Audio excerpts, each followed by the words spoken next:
લક્ષ્ય ન્યૂઝ, એક નજર, એક લક્ષ્ય.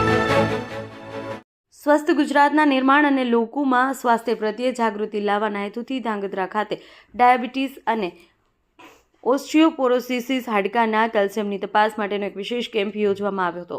હોમગાર્ડ્સ ધાંગધ્રાના કમાન્ડિંગ ઓફિસર નિલેશભાઈ વ્યાસ દ્વારા આયોજિત આ કેમ્પમાં પોલીસ કર્મચારી, હોમગાર્ડ જવાનો, રેલવે સ્ટાફ તેમજ શહેરના નાગરિકોએ ઉત્સાહભેર ભાગ લીધો હતો. સમગ્ર કેમ્પનું સંચાલન મોદી કેર ટીમ ધાંગધ્રાના દર્શનભાઈ ગાંધી, રજનીશભાઈ ઉપાધ્યાય, તન્મયભાઈ દ્વારા કરવામાં આવ્યું હતું. વડોદરાથી ખાસ પધારેલા નિકેતનભાઈ ગજ્જર દ્વારા આધુનિક મશીનરી વડે લોકોના હાડકાની ઘનતા અને કેલ્શિયમના રિપોર્ટ કરી જરૂરી માર્ગદર્શન પૂરું પાડવામાં આવ્યું હતું. આજના આધુનિક યુગમાં જંક ફૂડનું સેવન અને બેઠાડું જીવનશૈલીને કારણે નાની ઉંમરના જ કમર, ઘૂંટણના દુખાવા, હાડકાની નબળાઈ જેવી સમસ્યાઓનો સામાન્ય બની ગયું છે. પ્રાઇવેટ લેબોરેટરીમાં જે તપાસનો ખર્ચ અંદાજે ₹1000 જેટલો થતો હોય છે, તે જ તપાસ આ કેમ્પના માધ્યમથી લોકોને ખૂબ જ નજીવા દરે ઘરઆંગણે ઉપલબ્ધ કરાવાઈ હતી. ધાંગધ્રા શહેરના જાગૃત નાગરિકો અને સરકારી કર્મચારીઓએ આ સેવાનો લાભ લીધો હતો.